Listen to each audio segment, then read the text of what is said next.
Hello, I'm Dr. Joel Domingo with CityU University, and in this video, I'm going to cover the dissertation checklist, ensuring that you don't miss anything. Now, this picture is a picture of the air wing plane captain, and he or she is responsible on an aircraft carrier for that final examination before the plane takes off.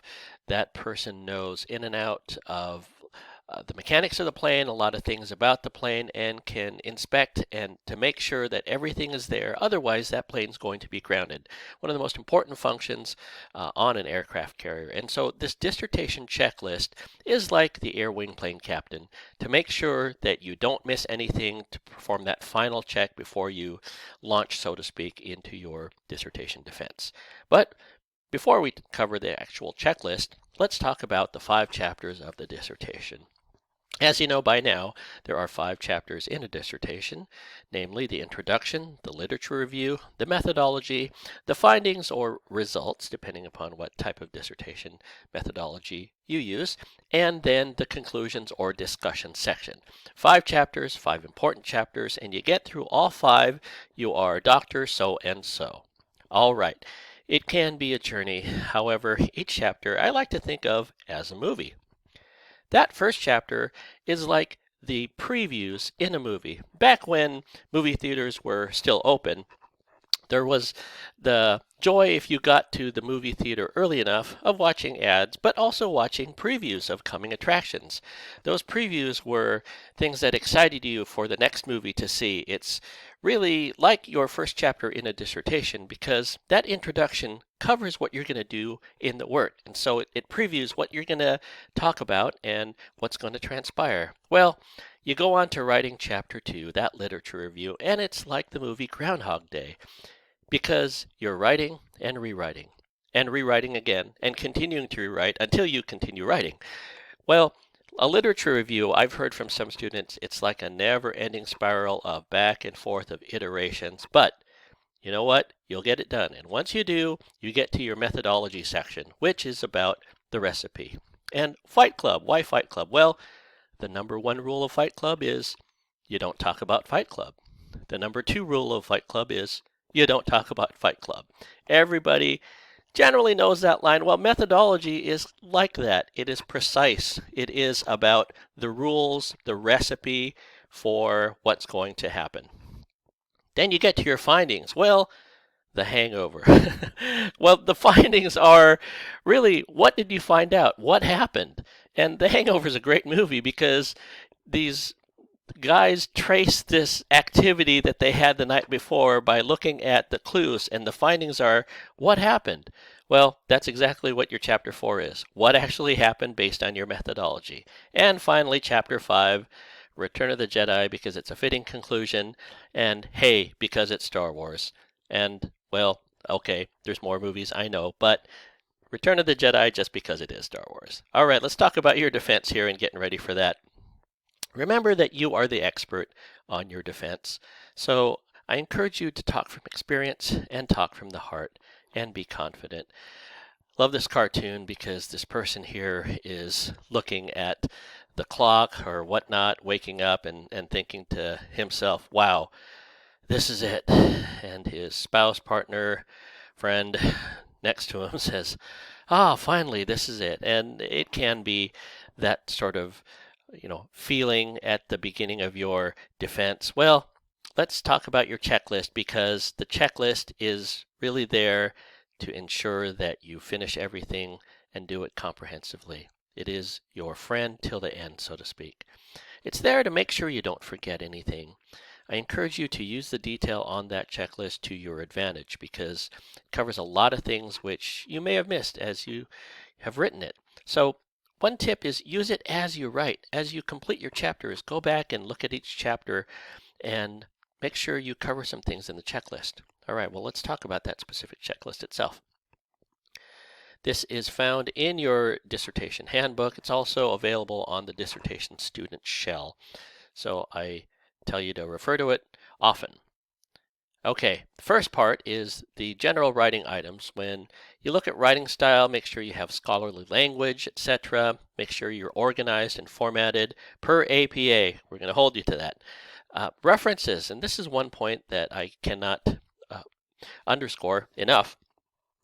Make sure your references have 80% of them, they should be within the past 10 years. Now we changed this a little bit at CityU. It used to be some different percentages, but what we found that 80% within the past 10 years is the right amount. How do you count 10 years? Well, we count from the time of your defense. So if you are defending in, let's say, 2022, this would mean that your 80% of the references should be 2012 or more recent than that.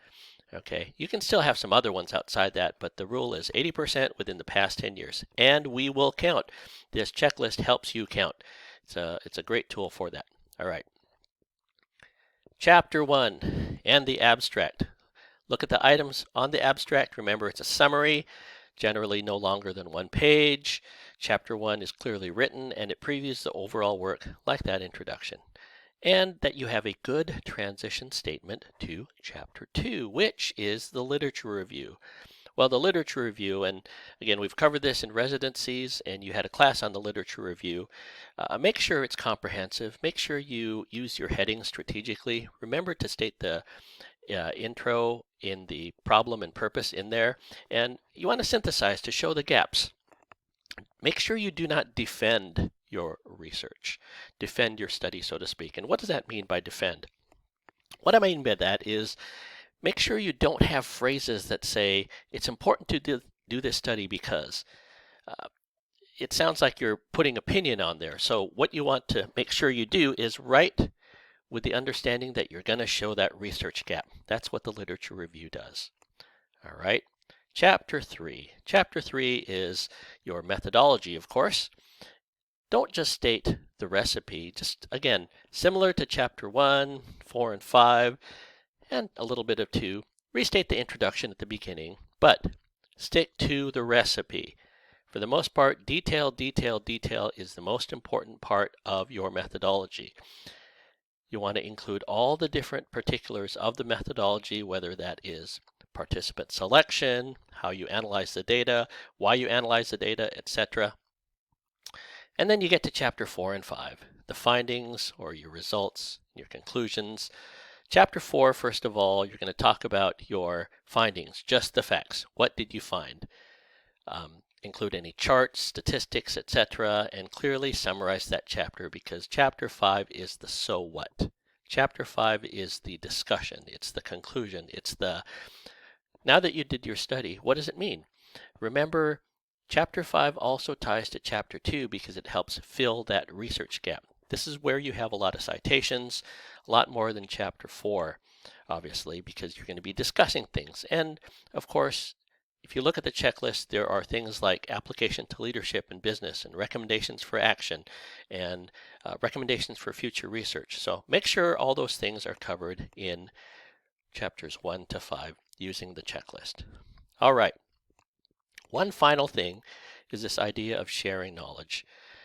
Dissemination is about sharing your new knowledge with the world. And I love this analogy because dissemination is like a feast. And you're this cook. You have created this great meal for a lot of people, but yet you don't share it. And so many dissertations, when they're written, they're done and people don't want to look at them again.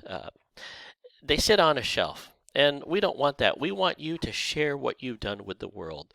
And so we ask that you include a dissemination plan, which is a 1-page document that's turned in with your dissertation before your defense to your chair. And you want to just talk about what your plan for how you're going to tell others about your study and be specific with dates. So I've had people, students who have said, I'd like to publish in a research journal maybe in the next year. And we follow up with them in the next year, and lo and behold, they did that, and that's great. Another person would say, I would like to talk to my school district or maybe talk to my principal about implementing some of the strategies we found in the study. And sure enough, they did that. It's really, how do you get to share your great knowledge and this great study you've done with the world? That's the time you're starting to share and save the world, so to speak, after you do your dissertation. So dissemination plan is important, and we can talk about that as well. And your chair will know. All right, finally, a dissertation. In July of 1969, Neil Armstrong landed on the moon, and he said, "That's one small step for a man, or one person, and one giant leap for mankind, or humanity." And what a great accomplishment it was. And comparatively, getting a doctorate is quite an accomplishment. It sure is. And it's one giant leap for a person because they have toiled years out of their life to do this, sacrifices people around them. It really is a sacrifice, and again, it is worth it. But it is one tiny, insignificant step for research for humanity. It's one piece in the research chain, so to speak, but it is an accomplishment and something worthwhile, something worth doing. And the dissertation checklist is that key to helping you make sure that it is done right, and that you finish well. All right, that's all for now. I hope you have a great rest of the dissertation residencies, and I look forward to your journey ahead.